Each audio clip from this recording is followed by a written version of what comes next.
আসসালামু আলাইকুম রহমতুল্লাহ বারাকাতুহু। তো আমরা এখন শুরু করতে যাচ্ছি আদ-দারসুস সালিসু, মানে তৃতীয় পাঠ। তো এর আগে আমাদের দুটি পাঠ শেষ হয়েছিল। সংক্ষেপে সেই দুটি পাঠের আলোচ্য বিষয় আবার আলোচনা করছি। প্রথম পাঠে আমাদের আলোচ্য বিষয় ছিল মুযাক্কার মুআন্নাস এবং ইসমুল ইশারা ও মুশারুন ইলাই, এবং সর্বশেষ হরফুল ইস্তিফহামের ব্যবহার। তো মুযাক্কার বলা হয় সেই শব্দকে যে শব্দের শেষে গোলতা নেই, পুরুষ জাতীয় শব্দ। আর যে শব্দ শেষে গোলতা আছে, অর্থাৎ স্ত্রী জাতীয় শব্দ, সে শব্দকে মুআন্নাস বলে। তো সংক্ষেপে গোলতা মুক্ত পুরুষ জাতীয় শব্দকে মুযাক্কার বলে, আর গোলতা যুক্ত স্ত্রী জাতীয় শব্দকে মুআন্নাস বলে। এরপর হাজা, হাজিহি, যালিকা, তিলকা এতটুকু মুখস্থ করা হয়েছে। এগুলোর নাম হলো কি ইসমুল ইশারা। এই শব্দগুলো দ্বারা কোনো ব্যক্তি বা বস্তুর দিকে ইশারা করা হয়। তো যেই শব্দ বা যে শব্দ যে দ্বারা কোনো ব্যক্তি বা বস্তুর দিকে ইশারা করা হয় তাকে ইসমুল ইশারা বলে। আর ইসমুল ইশারা দ্বারা যে ব্যক্তি বা বস্তুর দিকে ইশারা করা হয় তাকে বলা হয় মুশারুন ইলাইহি। এরপরে আরো কিছু নতুন শব্দ মুযাক্কার মুআন্নাস মুখস্থ করতে বলা হয়েছিল। তো সেটা দিয়ে ব্যাপক আকারে তামরিন হওয়ার পর ইস্তিফহাম বা প্রশ্ন করার ব্যবহার এসেছিল, যে মা হাজা, মা হাজিহি। এবং সেক্ষেত্রে বলা হয়েছিল যে হরফুল ইস্তিফহাম শুরুতে আসে, প্রশ্নের শব্দ আরবিতে শুরুতে আসবে। আচ্ছা, এরপরে ইস্তিফহাম শেষ হওয়ার পর ব্যাপক আকারে তামরিন। তো তামরিনের পর প্রথম দর্স আয়ত্ত করার পর দ্বিতীয় পাঠে আমরা শিখেছিলাম দ্বিতীয় পাঠ আরবি আদ-দারসুস সানি, দ্বিতীয় পাঠ। সেখানে আমাদের আলোচ্য বিষয় ছিল মাউসুফ এবং সিফাত। মাউসুফ বলা হয় যার গুণ বর্ণনা করা হয় তাকে বলে মাউসুফ, আর মাউসুফের যে গুণ বর্ণনা করা হয় তাকে বলা হয় সিফাত। যে গুণটাকে উল্লেখ করা হয় ওই গুণটার নামই সিফাত।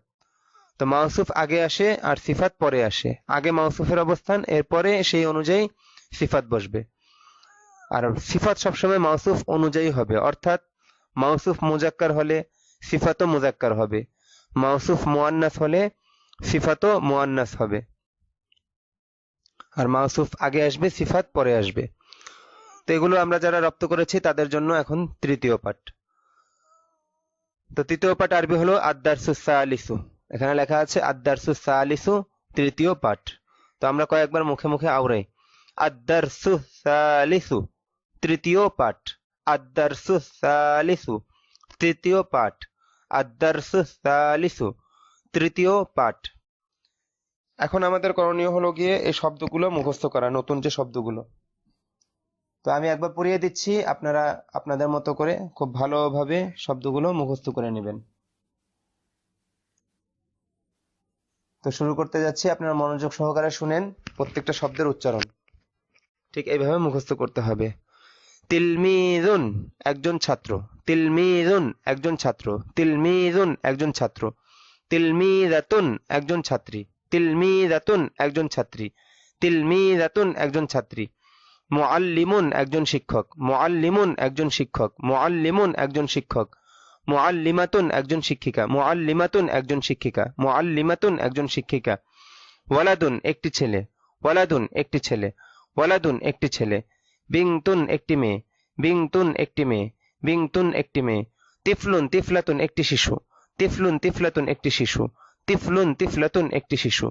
মুযাক্কার তিফল, মানে মুযাক্কারের জন্য তিফলুন এবং মুআন্নাসের জন্য তিফলাতুন, শিশু।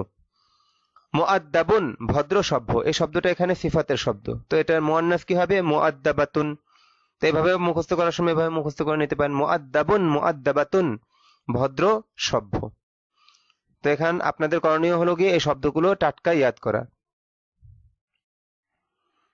এরপরে আপনাদের জন্য পরবর্তী নির্দেশনা হলো, ছকের মতো যে দেখতে পাচ্ছি এখানে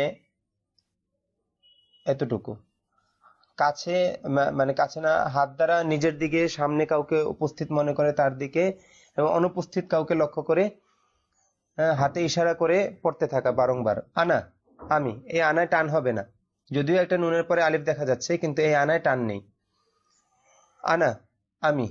আংতা, আংতি, তুমি। হুয়া, হিয়া, সে। বারংবার বলতে থাকেন আনা, আমি, নিজের দিকে আঙ্গুলে ইশারা করে। সামনে কাউকে উদ্দেশ্য করে আংতা আংতি তুমি, অনুপস্থিত কাউকে লক্ষ্য করে হুয়া হিয়া সে। হ্যাঁ, এবার বারবার বলতে থাকেন হাতে ইশারা করে, আনা আমি, আংতা আংতি তুমি, হুয়া হিয়া সে, আনা আমি, আংতা আংতি তুমি, হুয়া হিয়া সে, আনা আমি, আংতা আংতি তুমি, হুয়া হিয়া সে। আশা করি বুঝতেই পারছেন যে আংতা মুজাক্কারের জন্য এবং আংতি মুয়ান্নাসের জন্য। অনুরূপভাবে হুয়া অনুপস্থিত কারো ক্ষেত্রে হুয়া এটা মুজাক্কারের জন্য এবং হিয়া মুয়ান্নাসের জন্য। আচ্ছা, এই যে আনা, আনতা, আনতি, হুয়া, হিয়া এগুলোর নাম হলো গিয়ে আরবিতে দমির। দমির মানে সর্বনাম, নামের পরিবর্তে যে ব্যবহার হয় তাকে দমির সর্বনাম বা দমির বলা হয়। দদ মিম ইয়া র দমির। তো এটা আমাদের দেশে প্রচলিত আছে একটা গলত মাশহুর যে দদকে জ উচ্চারণ করা। এটা নিয়ে অনেকের সাথে অনেক ইয়া হয়েছে, বিভিন্ন জন বাড়াবাড়ি করে। তো বাড়াবাড়ির কিছু নেই, আপনি চাইলে জমির বলতে পারেন প্রচলিত নিয়ম হিসেবে, যে গলতটাই যেহেতু মাশহুর হয়েছে তো ব্যাস এখন এইটাই সহি। তো যার যেরকম ভালো লাগে বলবেন, হয় দমির অথবা জমির, যেটা ইচ্ছা সেটা বলতে পারেন, কোনো আপত্তি নেই। তো এতটুকু ভালোভাবে মুখস্থ হওয়ার পর, আয়ত্ত আসার পর, এখানে একটা কথা খুব গুরুত্বপূর্ণ, এই গুরুত্বপূর্ণ কথাটুকু আপনারা মনে রাখবেন। সেটা হলো গিয়ে পুরুষ নামের শেষে সাধারণত তানবিন হয়, কিন্তু মেয়ে নামের শেষে তানবিন হয় না। পুরুষ নামের শেষে সাধারণত তানবিন হয়, কিন্তু মেয়ে নামের শেষে তানবিন হয় না। তো পুরুষ নামের শেষে সাধারণত, সাধারণত যেহেতু বলছে তার মানে বোঝা গেল যে কিছু নাম আছে, অল্প কিছু, খুবই সামান্য কিছু নাম আছে পুরুষের যে নামগুলো শেষে তানবিন হয় না। কিন্তু মেয়ে যত নাম আছে, এখানে কিন্তু কোনো সাধারণত বলে কোনো কয়াত বা শর্ত লাগানো হয়নি। এখানে বলা হয়েছে কিন্তু মেয়ে নামের শেষে তানবিন হয় না, মানে যত মেয়েদের নাম আছে মেয়ে নামের শেষে কখনো তানবিন হবে না। কিন্তু ব্যতিক্রম ধর্মী কিছু খুবই সামান্য অল্প কিছু পুরুষ নাম আছে যেগুলো শেষে তানবিন হয় না। আর বাকি আমভাবে সাধারণভাবে সকল পুরুষ নামের শেষে তানবিন হয়। যেমন উদাহরণস্বরূপ এখানে রয়েছে, আপনারা লক্ষ্য করলে দেখবেন। তো এখানে আপনার করতে হবে কি, এই কথাটা বারবার একটু আওড়াতে হবে। ছাত্রদেরকে নির্দেশনা দেওয়া হয় যে তোমরা বারংবার বলতে থাকো, প্রায় 5 মিনিট পর্যন্ত এরকম বলতে থাকে। পুরুষ নামের শেষে সাধারণত তানবিন হয়, কিন্তু মেয়ে নামের শেষে তানবিন হয় না। পুরুষ নামের শেষে সাধারণত তানবিন হয়, কিন্তু মেয়ে নামের শেষে তানবিন হয় না। ব্যাস বলতে থাকেন এইভাবে। এরপরে উদাহরণটা দেখেন আপনারা লক্ষ্য করে, সাইদুন, সাইদ এখানে রয়েছে। সাইদুন পুরুষ নাম, শেষে তানবিন হয়েছে সাইদ। খালিদুন দালের শেষে তানবিন হয়েছে খালেদ। রশিদুন রাশেদ ছেলের নাম, শেষে তানবিন হয়েছে রাশেদ। মাহমুদুন শেষে তানবিন হয়েছে মাহমুদ। এই এই কথাটুকু মনে রাখবেন যে ছেলেদের নামের শেষে সাধারণত তানবিন হয়ে থাকে। কিন্তু দেখেন মেয়ে নাম, এই মেয়ে নামের শেষে কখনোই তানবিন হবে না। এই মেয়ে নামের শেষে কখনোই কোনো অবস্থাতেই তানবিন হবে না। যেমন আয়েশাতু আয়েশা, আয়েশাতু তুন হবে না, আয়েশাতু আয়েশা। ফাতিমাতু ফাতেমা, ফারহানাতু ফারহানা, খাদিজাতু খাদিজা। দেখেন এখানে কোনো মেয়ে নামের শেষে কি হয়নি, তানবিন হয়নি। ব্যাস এই জিনিসটা ভালোভাবে আয়ত্ত করার পর আপনাদের জন্য নির্দেশনা হলো গিয়ে এটাকে একটা ছকের মতো, মানে ওই যে ডাইশ বলা হয়, ডাইশ, ডাইশে ফেলে যেরকম, সেরকম আর কি মুখস্থ করবেন। এটা এটা একটা নমুনা, এই নমুনায় সামনের বাক্যগুলো তৈরি হবে। ব্যাস কিছু বোঝা লাগবে না, আমি একবার পড়িয়ে দিচ্ছি, এরপর আপনারা কমপক্ষে 3 মিনিট এতটুকু এইভাবে পড়তে থাকবেন। আনা তিলমিজুন, আমি একজন ছাত্র। আনা তিলমিজুন জাদিদুন, আমি একজন নতুন ছাত্র। আনা তিলমিজুন, আমি একজন ছাত্র। আনা তিলমিজুন জাদিদুন, আমি একজন নতুন ছাত্র। ব্যাস বারংবার এভাবে পড়তে থাকেন। এরপরে ছাত্রদেরকে নির্দেশ দেওয়া হয় যে ভাই দাঁড়াও একজন, আমার সামনে পড়তে থাকো। তো সেই নির্দেশনা অনুযায়ী এখান থেকে পড়া শুরু করে। যে বেলাল নিজের সম্পর্কে বলছে, কি বলছে, আনাত বিলালুন, আমি বেলাল। এখানে একজনকে দাঁড়িয়ে বলা হয় যে ভাই বাকি ছাত্রদেরকে নিয়ে পড়ো। তো সে বলতে থাকে আরবি, তার সাথে বাকি ছাত্ররাও আরবি বলতে থাকে, এরপর সে তর্জমা বলে, তার সাথেও বাকি ছাত্ররা তর্জমা বলতে থাকে। তো আমি আপনাদেরকে পড়িয়ে দিচ্ছি। আনা বিলালুন, আমি বেলাল। দেখেন এখানে ছেলের নাম, শেষে তানবিন হয়েছে। আনা বিলালুন, আমি বেলাল। আনা তিলমিজুন, আমি একজন ছাত্র। আনা তিলমিজুন জাদিদুন, আমি একজন নতুন ছাত্র। দেখেন তিলমিজুন জাদিদুন, এখানে শব্দ দুইটার মধ্যে সম্পর্ক কিসের? মাউসুফ সিফাতের। তিলমিজুন মাউসুফ, জাদিদুন সিফাত। তো আনা তিলমিজুন জাদিদুন, আমি একজন নতুন ছাত্র। আনা ওয়ালাদুন মুআদ্দাবুন, আমি একটি ভদ্র ছেলে। এখানে ওয়ালাদুন মুআদ্দাবুন শব্দ দুইটার মধ্যে সম্পর্ক হলো গিয়ে মাউসুফ সিফাতের। ওয়ালাদুন মাউসুফ, মুআদ্দাবুন সিফাত। আচ্ছা, এরপর সামনে আয়েশা নিজের সম্পর্কে বলছে। আনা আয়েশাতু, আমি আয়েশা। এখানে লক্ষণীয় বিষয় যে আয়েশা নামটা মুয়ান্নাস, মানে মুয়ান্নাস না, ভুল বলেছে, মেয়েদের নাম। মুয়ান্নাস আর মেয়েদের নাম এটা কিন্তু ভিন্ন জিনিস। একটা শব্দ মুয়ান্নাস হলেই যে সেটা মেয়েদের নাম হবে সেরকম না। যেমন এই যে পাশেই রয়েছে তিলমিজাতুন, মানে ছাত্রী, মানে এটা কি কারো নাম? নাম নাই। তো যাই হোক, আনা আয়েশাতু, আমি আয়েশা। আনা তিলমিজাতুন, আমি আমি একজন ছাত্রী। আনা তিলমিজাতুন জাদিদাতুন, আমি একজন নতুন ছাত্রী। এখানে তিলমিজাতুন জাদিদাতুন শব্দ দুটার মধ্যে সম্পর্ক হলো গিয়ে মাউসুফ সিফাতের। পড়ার সময় এই বিষয়গুলো খেয়াল করা, এর পিছনে যা পড়েছি তা কিভাবে এখানে ব্যবহার হচ্ছে। আনা তিলমিজাতুন জাদিদাতুন, আমি একজন নতুন ছাত্রী। আনা বিনতুন মুআদ্দাবাতুন, আমি একটি ভদ্র মেয়ে। আচ্ছা, অনেক সময় অনেক ছাত্র প্রশ্ন করে এখানে যে হুজুর বিনতুন, এটা শেষে তো গোলতা নেই। আহা, এটা যে মুয়ান্নাস, হ্যাঁ শব্দটা, এটার জন্য কি গোলতা দরকার আছে? কিছু শব্দ আছে যেটা বুঝতে গোলতা লাগে না, যেমন উম্মুন মানে মা। এখানে কি উম্মুন যে মুআন্নাস হবে, এটা বুঝতে কি গোলতা লাগে নাকি? মা তো জিন্স হিসেবে মুআন্নাসই হয়। যাই হোক, বিনতুন মানে একটি মেয়ে, এখানে তো অর্থগতভাবেই এটা একটি মেয়ে বোঝা যাচ্ছে। তো যাই হোক, বিভিন্ন রকম ছাত্র থাকে, বিভিন্ন রকম প্রশ্ন করে। তো আমরা সামনে চলি। এরপরে পরের পৃষ্ঠায় রাশেদ বিলাল সম্পর্কে বলছে। তার মানে বিলাল উপস্থিত নেই, অনুপস্থিত। অনুপস্থিতকে গায়েব বলে, আর কাউকে সম্বোধন করে বলাকে হাদের বলে, আর নিজের সম্পর্কে বলাকে মুতাকাল্লিম বলে। নিজেকে সম্বোধন করে বলাকে, নিজের ক্ষেত্রে যে কথা বলা হয় এটাকে বলা হয় মুতাকাল্লিম। তো তিনটা জিনিস, এটা মনে না রাখলেও চলবে, অগ্রিম আলোচনা করছে যাতে সময় মতো বুঝে আসে। তা আনা, আমি, এটা মুতাকাল্লিমের দমির বা সর্বনাম। আনতা আনতি, এটা মুখাতাবের দমির বা সর্বনাম। হুয়া হিয়া, এটা গায়েব এর দমির বা সর্বনাম। মানে নিজের সম্পর্কে বলা হলে সেটাকে মুতাকাল্লিম বলে, কাউকে উদ্দেশ্য করে সামনে উপস্থিত কাউকে লক্ষ্য করে বললে সেটাকে মুখাতাব বলে আরবিতে। আর কারো সম্পর্কে যদি বলা হয় যে অনুপস্থিত রয়েছে ব্যক্তি বা বস্তুর ক্ষেত্রে, তো সেটাকে গায়েব বলে। তাহলে আনা হলো গিয়ে মুতাকাল্লিমের দমির, আনতা আনতি মুখাতাব এর দমির, আর হুয়া হিয়া গায়েব এর দমির। আন্তির মধ্যে আন্তাটা মুখাতাব মুজাক্কারের দমির, আন্তি মুখাতাব মুআন্নাসের দমির, হুয়া গায়েব মুজাক্কারের দমির, হিয়া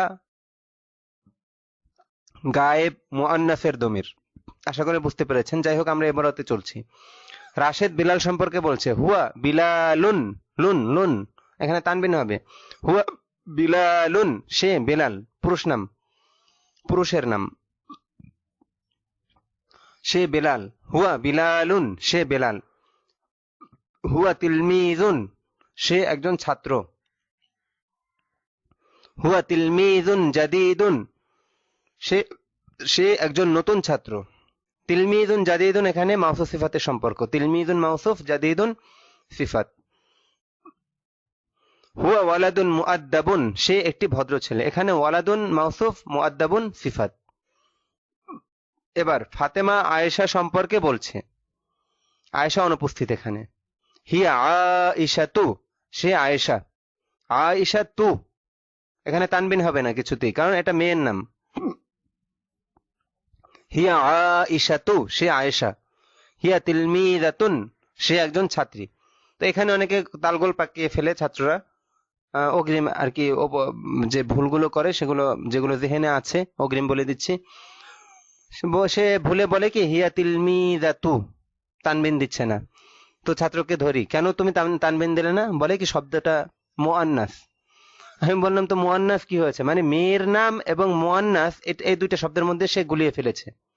তাই একজনের নাম হওয়া আর একটা শব্দ মুআন্নাস হওয়া তো ভিন্ন জিনিস। যখন কোনো মেয়ের নাম হিসেবে বলা হয় তখন সেই শব্দটা শেষে তানবিন হয় না। হ্যাঁ, তো আশা করি বিষয়টা বুঝতে পেরেছেন। তো এখানে কি হবে, হিয়া তিলমিজাতুন, সে একজন ছাত্রী। হিয়া তিলমিজাতুন জাদিদাতুন, সে একজন নতুন ছাত্রী। এখানে তিলমিজাতুন মাসুফ, জাদিদাতুন সিফাত, মাসুফ সিফাতের সম্পর্ক।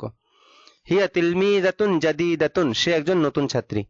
হিয়া বিনতুন মুআদ্দাবাতুন, সে একটি ভদ্র মেয়ে। ব্যাস এই পর্যন্ত পড়িয়ে ছাত্রদেরকে নির্দেশনা দেওয়া হয় যে ভাই তোমরা একে অপরকে বারংবার পড়াতে থাকো। তো ওরা মোটামুটি কমপক্ষে আধা ঘন্টা এরকম একে অপরকে বারংবার পড়াইতে থাকে। এরপর সবাইকে বসিয়ে আবার নির্দেশনা দেওয়া হয় যে ভাই এবার আর আমি পড়িয়ে দেব না, এবং দর্শেও এগুলো পড়িয়ে দেয় না, এটা তো ভিডিও দর্শের জন্য আপনাদেরকে আমি পড়িয়ে দিচ্ছি। আপনারা নিজেরাই পড়েন, আমি বলা ছাড়াই দেখেন যে আপনি নিজেও পারবেন ইনশাআল্লাহ। এবার এতটুকুর ব্যাপারে নির্দেশনা দেওয়া হয় যে একজন দাঁড়াও, দাঁড়িয়ে সবাইকে নিয়ে পড়ো। তো সে এভাবে পড়তে থাকে। আপনারাও, আমি আপনাদেরকে পড়িয়ে দিচ্ছি, আপনারা ধরে নেন এবং বিষয়টা বুঝেন। এখানে সবগুলো মাউসুফ সিফাত দ্বারা বাক্য গঠন করা হয়েছে।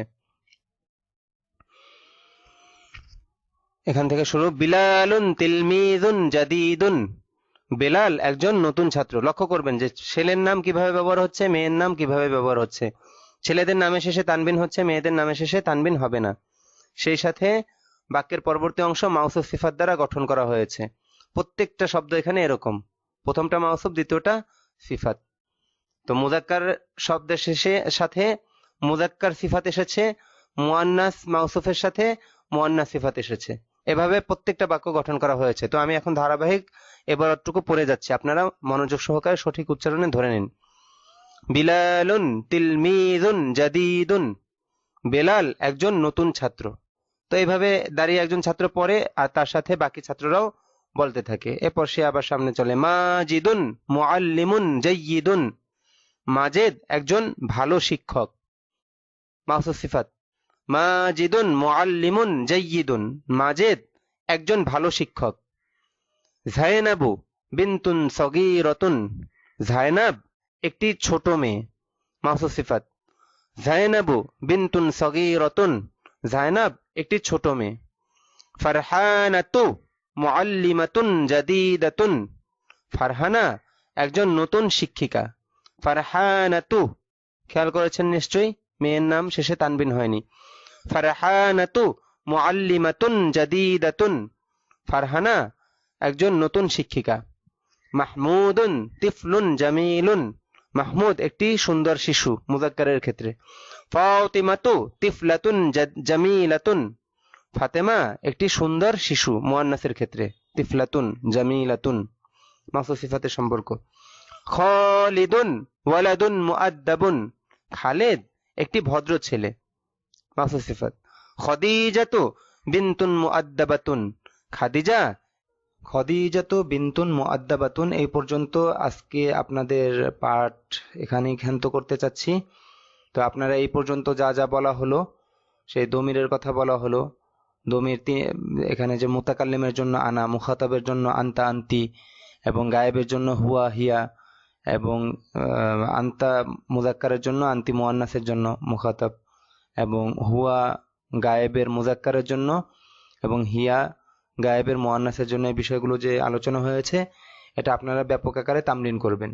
যেমন সে মাহমুদ, হুয়া মাহমুদুন। সে খালেদ, হুয়া খালিদুন।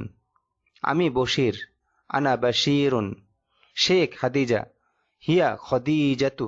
এই যে বিভিন্ন ব্যবহারমূলক যে বিষয়গুলো ছিল ওগুলো একজন বাংলা বলবে এবং অন্যজন আরবিতে এটা আরবিতে রূপান্তরিত করবে। এভাবে ব্যাপক আকারে তামরিন। এবং এখানে যে ধরনের বাক্যগুলো দেখতে পাচ্ছেন ঠিক অনুরূপ আপনারা নিজেরা বিভিন্ন নাম দিয়ে ঘুরিয়ে ফিরিয়ে বিভিন্ন শব্দ ব্যবহার করে এখানে নামের পরে মাউসুফ সিফাত এনে একটা বাক্যকে পরিপূর্ণ করা। এই বিষয়গুলো আপনারা আপনাদের মতো করে তামরিন করবেন। নমুনাগুলো তো আগে বলাই হয়েছে, ওই নমুনায় বা এখানে যে বাক্যগুলো আছে এই বাক্যগুলোর নমুনায় আরো ব্যাপক আকারে আপনারা তামরিন করুন। তো আজকে এ পর্যন্ত শেষ করছি। আসসালামু আলাইকুম ওয়া রাহমাতুল্লাহি ওয়া বারাকাতুহু।